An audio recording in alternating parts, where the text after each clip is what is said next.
Olá, gente peregrina! Olá, gente membrezina! Bem, vocês já viram o título, então devem já estar imaginando o conteúdo do vídeo, mas vou fazer de conta que é surpresa. Quem diria que o necromante fosse ler teologia? Ainda que teologia a caminho, Hans King. Esse é um livro que permaneceu da minha biblioteca. Eu não doei. A página que abri vai estar rabiscado.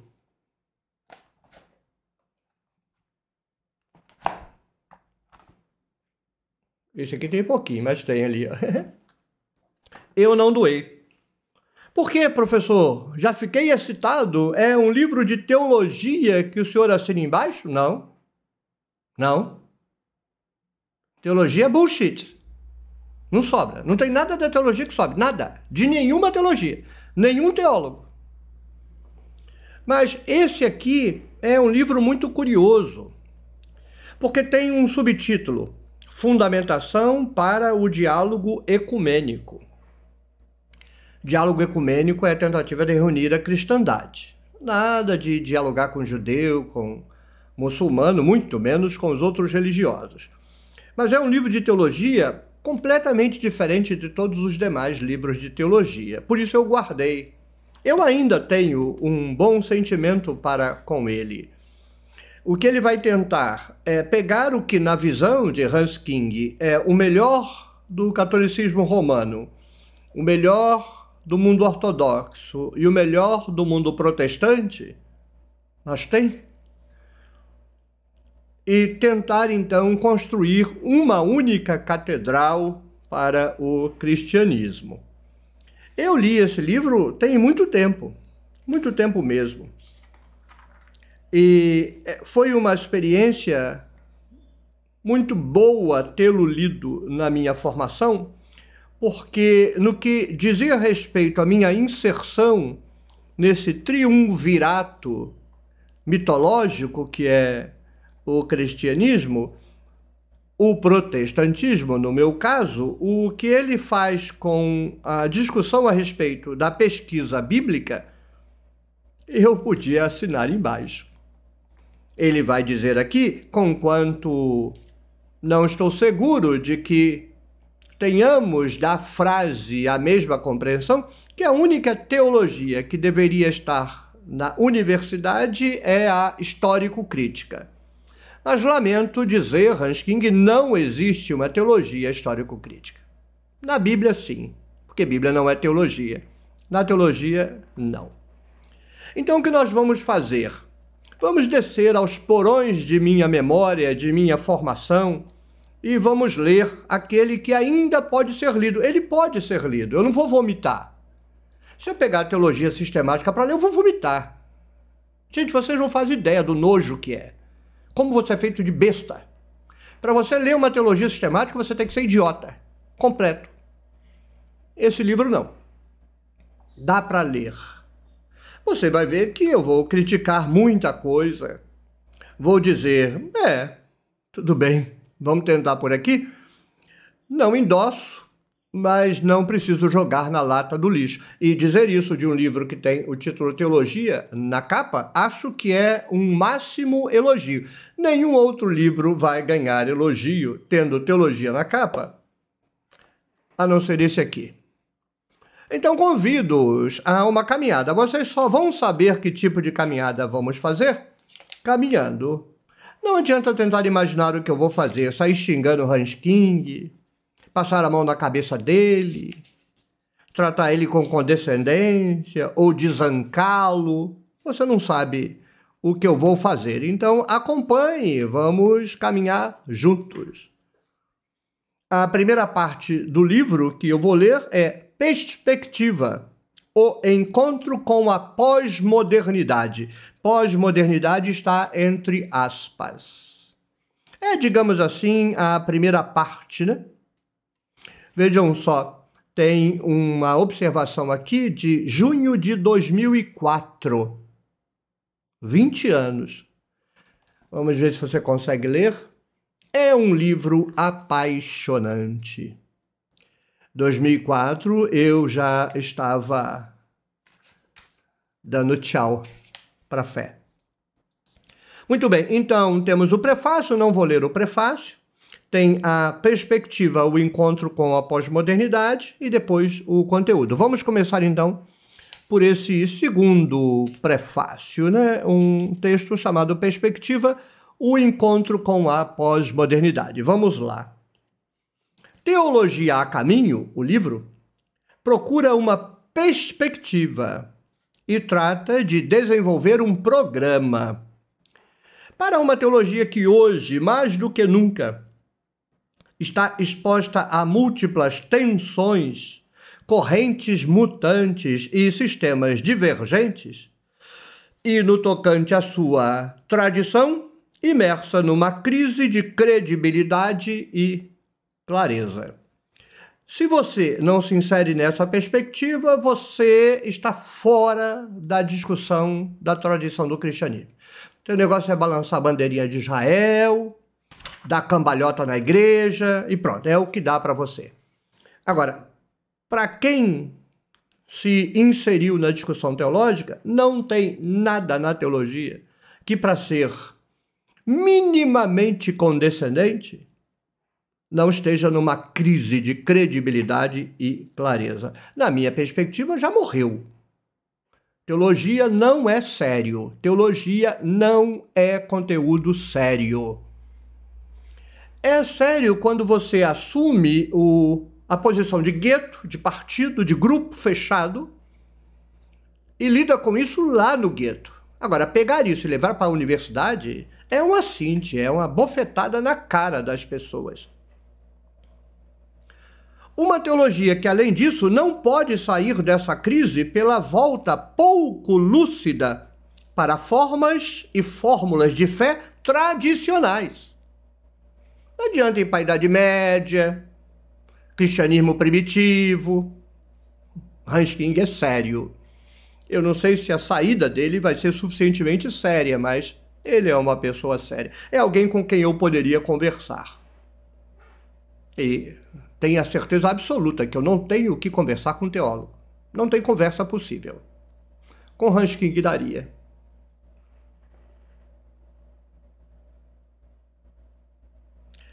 Vou repetir. Uma teologia que, além disso, não pode sair dessa crise pela volta pouco lúcida para formas e fórmulas de fé tradicionais, nem por uma estratégia oportunista, adaptando-se às variações nas modas científicas. Tome alfinetada, seus pouco sérios, isso é um elogio, do design inteligente. Uma teologia que só poderá adquirir nova credibilidade, não. Teologia nunca mais vai ter credibilidade só lá no gueto. Na sociedade, apresentando a fé cristã como uma responsabilidade, com uma responsabilidade científica impossível, fiel à atualidade e ao evangelho.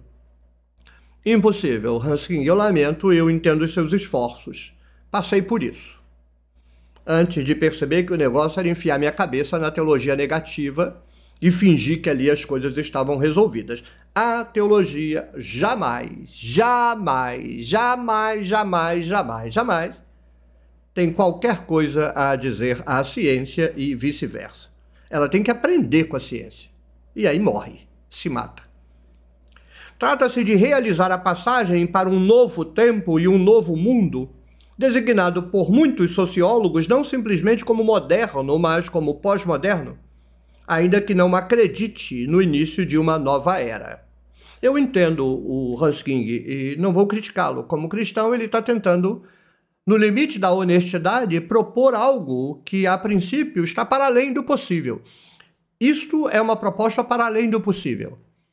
Então, você propõe algo para além do possível, os dois lados, o meu lado de ateu e o lado de um cristão, isso aqui é impraticável. Então, ele propõe o que é impossível para os dois lados para tentar chegar a um acordo. Bem, não espere acordo comigo, mas o livro não se dirige a mim, se dirige ao cristão.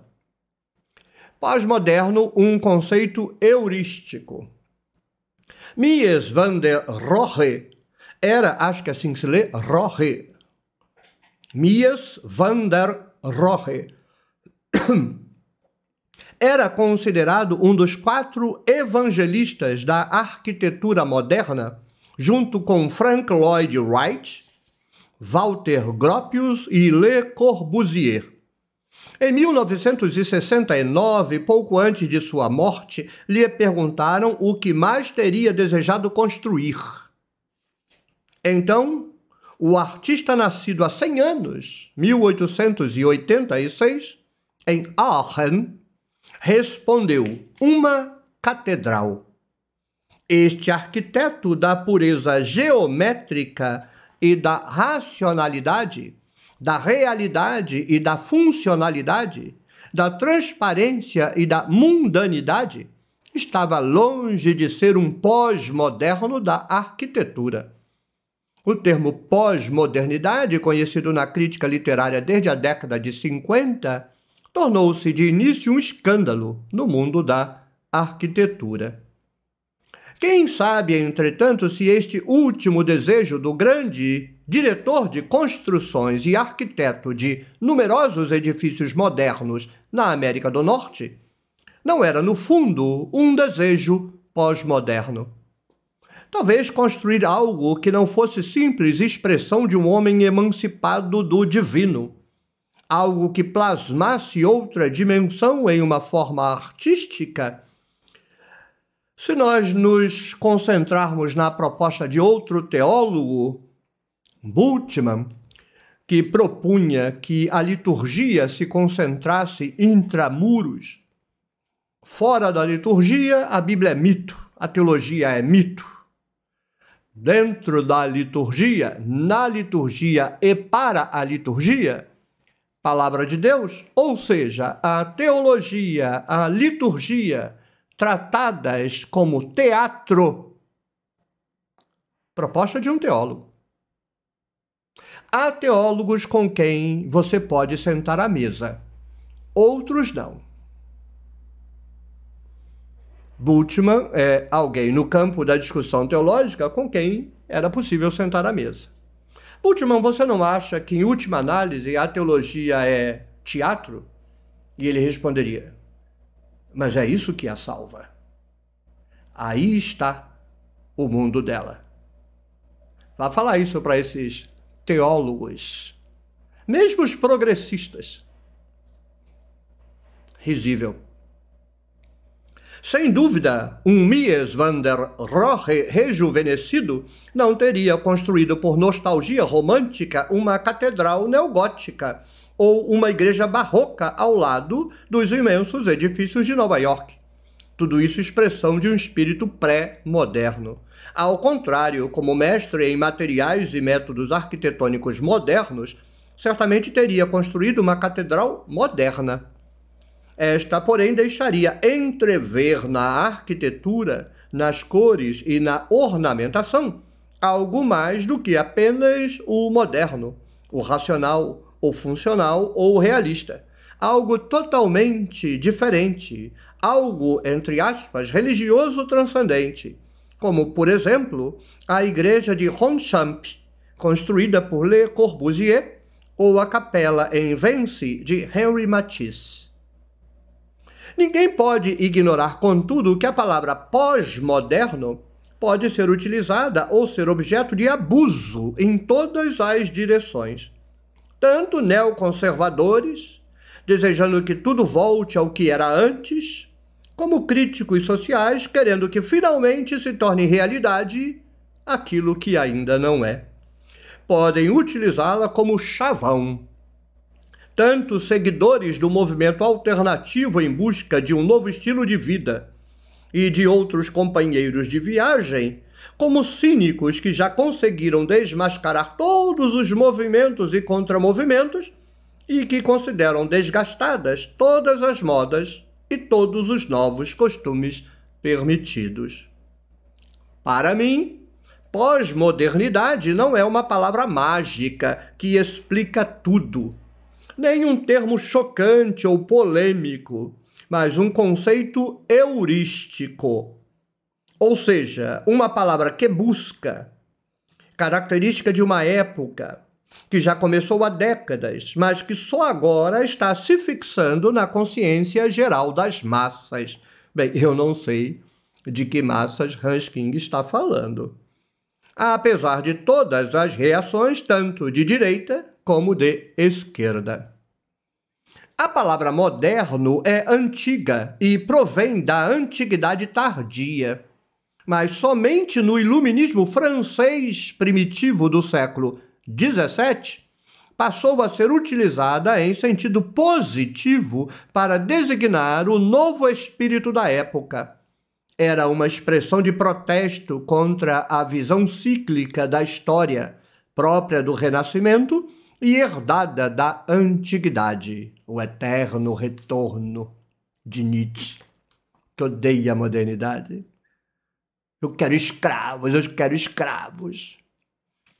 O Renascimento, de fato, não utilizava o termo moderno como conceito característico de sua época, apesar de dar início a um distanciamento em relação ao cristianismo da obscura Idade Média. Aqui vai ter umas 300 pessoas que vão dar um pulo. A Idade Média não era obscura,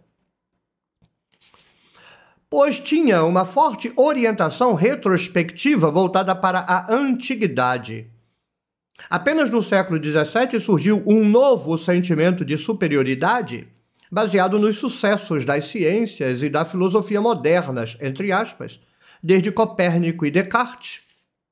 Esse sentimento condensou-se numa polêmica sobre a fonte do antigo e do moderno, que durou quase 20 anos, e teve seu início numa sessão da Academia Francesa em 1687. Hoje, utiliza-se frequentemente o mesmo vocábulo moderno para designar uma época em princípio já superada, não por mim, e o termo pós-moderno é empregado como cifra para determinar uma época iniciada recentemente nestas décadas e reconhecida em seu valor próprio, embora não possa ser delimitada com clareza. Um dado sintomático que confirma indiretamente nossa divisão de épocas é que a ideia secular de progresso, tão característica da modernidade, outra vez em oposição ao Renascimento, com sua orientação retrospectiva, também só se desenvolve no século XVII. A partir do século XVIII, ela é aplicada a todas as áreas da vida como sinal dos tempos, com referência a toda a história. Surgia então o neologismo "o progresso", no mesmo tempo em que aparece a expressão "a história". Finalmente, no século XIX, a fé no progresso atinge o seu auge com o desenvolvimento técnico, científico e industrial e se converte praticamente na religião substituta moderno-secular para os liberais e os socialistas. Aqui eu não te acompanho, Hans King. Aqui é a alfinetada do teólogo tentando achar um espaço para fazer valer sua posição. Viva, viva, viva, viva o desenvolvimento técnico, científico, industrial. E isso não tem nada de religião, Hans King. Como eu gostaria de ter te conhecido para fazer valer na concretude do sentido o tratamento que eu lhe dispenso, meu amigo. Torna-se indicador e, ao mesmo tempo, agente de um movimento político. Porém, já na virada do século, após antecessores críticos como Kierkegaard. Mas Kierkegaard dizia: que droga, o povo está lendo jornal. O povo está achando que a gente está interessado no palpite dele. O povo está achando que a gente está interessado na opinião que ele tem sobre a vida. Até o que ele tem que pensar é a gente que determina. Kierkegaard. Essa gente só pode criticar. A modernidade é a época da massa, do pobre, da felicidade para todos. E essa gente ranheta, nojenta, antipática, elitista, um saco. Não gosta disso. Baudelaire? Bem, Baudelaire eu não sei, não tenho nada a dizer sobre Baudelaire, nunca estudei Baudelaire. Vê-lo aqui não é um bom indicativo. Ao lado de Kierkegaard, nojento, e de Nietzsche, o entojo, Baudelaire, espero que você possa protestar por ter sido colocado entre esses dois senhores elitistas de merda. A certeza quase religiosa no progresso entra em crise. Esta afeta grandes multidões nos países ocidentais a partir do pós-guerra de 1918. Aqui convenhamos, você tem que separar a sociedade em dois grupos. O mundo da vida concreta, as indústrias, as fábricas, o comércio, as massas, a sociedade, que vai progredindo, ao custo da morte e da fome de muita gente, e a classe intelectual, masturbação universitária, serve para muito pouca coisa,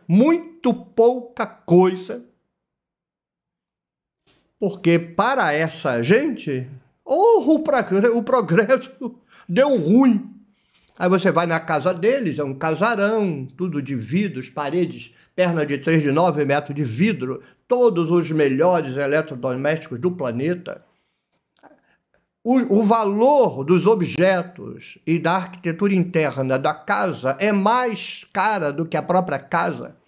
Sentado na sua fortuna de intelectual, de bosta, desdenham do progresso.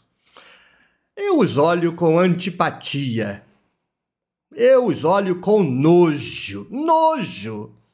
É o sacerdote besta e quasímodo do mundo secular. Oh, nojo! Essas explicações mostram de modo suficiente que absolutamente não me interessa fazer aqui uma apologia da palavra pós-moderno, de que hoje tanto se abusa. Será se a minha ira com a pós-modernidade nasceu aqui? Não tenho essa memória. Vocês sabem que eu odeio a pós-modernidade e pós-modernos. Se você é um pós-moderno, não tem condição de você conviver comigo. Vai levar patada a cada vez que você abrir a boca. Mas eu não lembro, não tinha a menor lembrança, tanto é que, vejam, aqui não tem nada marcado. Na página anterior tinha. Mas eu não me recordo se a minha ira contra a pós-modernidade nasceu aqui. Não sei dizer. Teria que fazer terapia, regressão para descobrir. Também não quero estabelecer a denominação de um estilo artístico relativamente recente, intrometendo-me nas disputas da crítica literária e artística, que também não é o meu caso. O que interessa é nossa época. E provavelmente pode-se ainda substituir essa palavra por outra quando conseguirmos conhecer melhor suas características. Em todo caso, pós-iluminismo ou pós-história não são conceitos melhores. Não, isso aqui, com todo respeito, é bosta. Pós-iluminismo e pós-história é bosta. É a porcaria do tal do Fukuyama e o fim da história, né? Defensor do imperialismo. A história acabou, os pobres continuam pobres, os países ricos ficam ricos e agora vocês ficam aí no show da Xuxa. Conversa fiada para idiota. Então, a palavra pós-modernidade é horrível e ridícula, mas falar de pós-história e pós-iluminismo é coisa para imbecil, manipulador, desgraçado. As favas ao lixo com o conceito de pós-história e pós-iluminismo. É para cuspir na porcaria da expressão. Aqui eu acho que você escorregou, Hans King.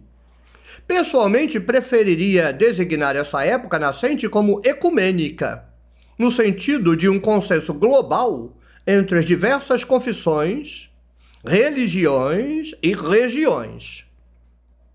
Bem, também não vejo ecumenismo em canto algum. Nós poderíamos dizer que é uma época em que dá voz a toda essa pluralidade, mas a pluralidade não quer se juntar. Você vai ler livros, com certeza, que afirmam que essa pluralidade gera medo e o medo gera clausura. Então é um paradoxo. Esse termo, porém, tem uma conotação teológico-religiosa por demais evidente. E, além disso, esta oikumene, ou seja, esta terra habitada, chegou a um alto grau de inabitabilidade, situação vinculada essencialmente ao desenvolvimento moderno. Não. Não é o desenvolvimento moderno, é a administração imperialista europeia e dos Estados Unidos da modernidade. Não tem nada a ver uma coisa com a outra. A modernidade em si não é a geradora disso, é a gestão ocidental disso que gerou isso. Mais uma discordância, meu amigo. Atualmente, alguns interpretam essa crise apocalipticamente como o fim dos tempos. Gente besta, idiotas, cripto-religiosos. Enquanto outros a veem com não pouca esperança como um tempo de transformação. Só mais por aí. Eu estou aí, nisso que vê o que alguns veem como o fim do mundo, como início de um outro. Um olhar na coletânea Pós-Modernidade, Sinal de uma Transformação Cultural, é uma obra lá de Hamburgo, permite não só perceber a confusa pluralidade do termo pós-modernidade, mas também as discrepâncias terminológicas conforme as áreas de experiência. Em arte e literatura, designa-se normalmente modernismo o período ao redor da virada do século. Porém, do ponto de vista global da cultura e após a cisão da Primeira Guerra Mundial, já se anuncia a irrupção da pós-modernidade. A pós-modernidade, por sua vez, foi relacionada aos decênios 60 e 70. Contudo, os fenômenos sociais e culturais que emergem nesses anos, de fato, são muito mais profundos e já estavam sendo preparados há décadas. Quase se pode dizer que pós-modernidade é neoliberalismo. É encomenda dos cara e da bruxa. É compreensível que uma reflexão mais profunda sobre a crise da modernidade e os inícios de uma pós-modernidade estenda o significado histórico desse conceito a décadas anteriores, até fazê-la coincidir com a catástrofe e transformação político-cultural da Primeira Guerra Mundial. Seguindo sociólogos e críticos americanos, o estudo, ou melhor, o ensaio do filósofo Jean-François Lyotard, A Condição Pós-Moderna, parte dessa conceituação. Ele trabalha a questão pós-moderna de maneira muito complicada, servindo-se excessivamente de teorias. Teoria do sistema, teoria da comunicação e teoria da sociedade. Porém, seguindo muitos, trata-se de um texto-chave para a discussão da pós-modernidade. Também, para Lyotard, pós-moderno se refere à situação da cultura após as transformações que atingiram as regras do jogo da ciência, da literatura e das artes desde o fim do século XIX. A esse respeito, se esquece com frequência de que a arte adiou sua entrada na modernidade. Inicia-se apenas após o fim do antigo regime, por volta de 1800, porque era mais dependente de seus clientes do Estado e da Igreja do que, por exemplo, a filosofia, as ciências naturais ou a teologia política. Rompidas, porém, as barreiras pelo impressionismo, a arte, tanto na pintura e na escultura como na arquitetura e na música, alcançou muito rápido seu apogeu moderno, modernismo clássico, mas foi finalmente comprometida pela crise da modernidade e hoje está ensaiando caminhos pós-modernos. Por exemplo, você botar um pinico em cima da mesa e chamar de arte. No decurso deste livro, ainda trataremos do problema geral da divisão da história em períodos, do ponto de vista neutro ou objetivo, e especialmente da pós-modernidade.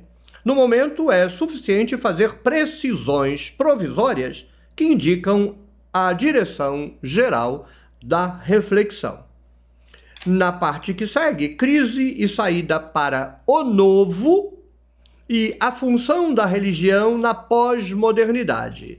É um texto muito longo, que vai ser ruim de dividir, mas é um belo texto. Talvez valha... Não valha não. Vale. Eu vou ler essa segunda parte, porque aí fica a terceira parte para o próximo vídeo. Então, na sequência, crise e saída para o novo.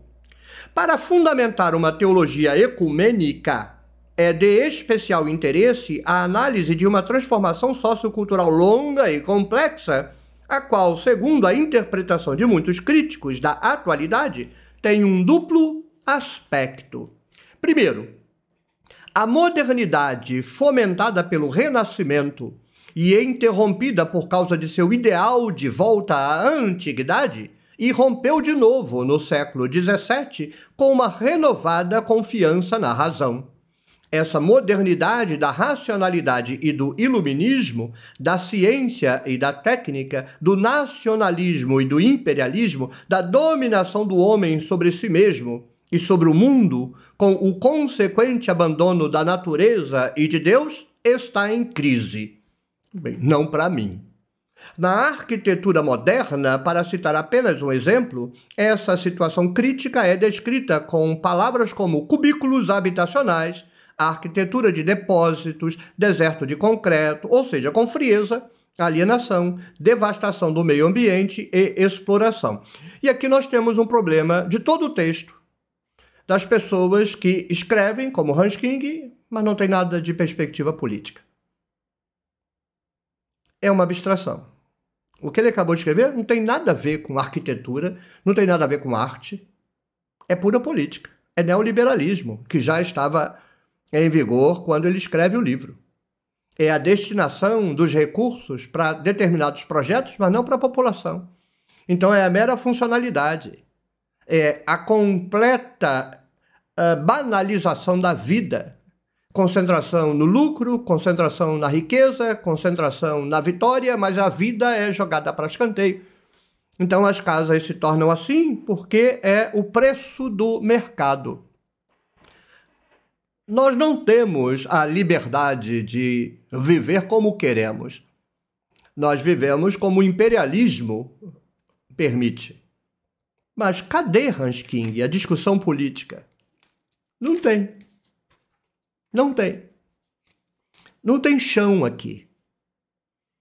Esse tipo de descrição da realidade é um apanhado de expressões, conceitos, e colocado sobre a superfície da leiteira que ferve. Só a nata. Mas não tem leite ali, não tem chão. Então, o modo de se construir as casas é uma decisão subjetiva da arte do arquiteto. Não.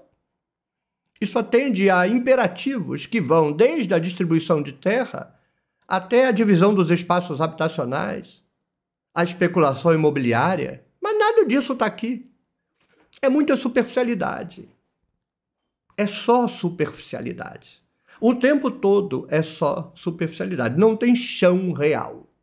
Onde não há discussão política séria, todas as discussões são superficiais. Aqui nós temos uma divergência considerável, Hans King. Você não enxerga a realidade. Se enxerga, não trata dela. Você só fala aquele consenso neoliberal da descrição das coisas que as editoras gostam. Isto não é o mundo real. Sem termos terminado de dar adeus à modernidade, já estamos a caminho de algo novo. Ainda não conseguimos captá-lo exatamente, nem vislumbrá-lo e denominá-lo. Mas podemos pressentir algo, como na arquitetura pós-moderna se criam expressões como estas: tijolos e não concreto, ardósia e não eternite, cores vivas e não cinzento, e também calor humano em vez de frieza, variedade em vez de monotonia, humanitarismo em vez de indiferença. Como na arquitetura e em outras artes, uma pós-modernidade ainda recente não basta para indicar uma época, tampouco na política ou na sociedade. Cada moda intelectual ou cada ideologia marca uma nova época. Quem leu o discurso filosófico sobre a modernidade do sociólogo e filósofo Jürgen Habermas. Não tem condições de eu concordar com Habermas. E tomou conhecimento de sua constatação de uma nova confusão de discursos, justamente com sua oposição à palavra pós-moderno, fique tranquilo e saiba, neste livro, pós-moderno não indica distanciamento da modernidade por um retorno ao pré-moderno. Ufa! Não estamos diante de um idiota, um pregador de bosta. Estamos diante de alguém que tem seus compromissos políticos, veja que não descreve a realidade na perspectiva política. A arte é um balão que funciona autonomamente, não está premida e pressionada por valores políticos e econômicos, mas não é um cabeça de Zé Ruela que, como eu já tive o desprazer monumental de ouvir, defeca asneiras pela boca, dizendo que a ciência é má e nós precisamos voltar à idade pré-moderna. Professor de universidade federal. Mas é padre. Tampouco significa uma reação de fuga ou uma atitude antimoderna. Olha, que pérola. Quem procura isso? Isso o quê? Uma reação de fuga e uma atitude antimoderna?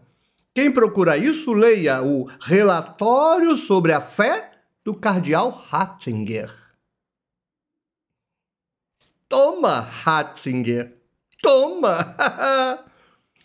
Pois esse livro dá preferência clara à orientação espiritual da patrística, se o gato pegar, enterra, e da reforma, show da hipocrisia e do cinismo, que a introduz. Aqui nesta obra, pós-moderno refere-se a uma crítica interna da modernidade. A crítica interna da modernidade que me interessa é a que Morin fez. Ponto. Uma crítica racional do próprio iluminismo, de suas insuficiências. Esse de suas insuficiências é meu. Em vez de uma orientação tipicamente curial, própria do caranguejo, com o lema avancemos depressa para trás. Um passo claro e decidido para frente, olhando para o futuro. Mas como pode ser possível isso? O meu amigo Hans King sonha com a salvação da teologia. Mas ela já entrou no intestino delgado, Hans King. Você sabe qual é o destino dela. Mas você fez com nobreza seu papel. Enquanto um soldado dentro dela não se vende aos patifes e tenta salvar a casa onde você dormiu a vida inteira. A má notícia. Não tem salvação essa casa, não. Vamos continuar a ler Hans King. Óbvio, estamos na introdução, apenas para lhe dar o tom, né? Não me tomem como um pós-moderno alucinado e retardado. E não me tomem como um curial medieval. Eu quero a modernidade, mas eu quero aprofundá-la, aprimorá-la. E eu acho que a teologia tem um papel aí. Tem não, Hans King. Tem não. Mas eu bem sei, você falou e morreu. É o que dá, falar e morrer. Se você gostou, clique no joinha, deixe o seu comentário, compartilhe o vídeo com sua rede de contatos, torne-se membro do Clube de Membros da Tenda do Necromante e apoie o meu projeto de tradução da Bíblia, www.nossabiblialivre.com. Tchau, tchau. Até o próximo vídeo. Até a próxima rodada de café.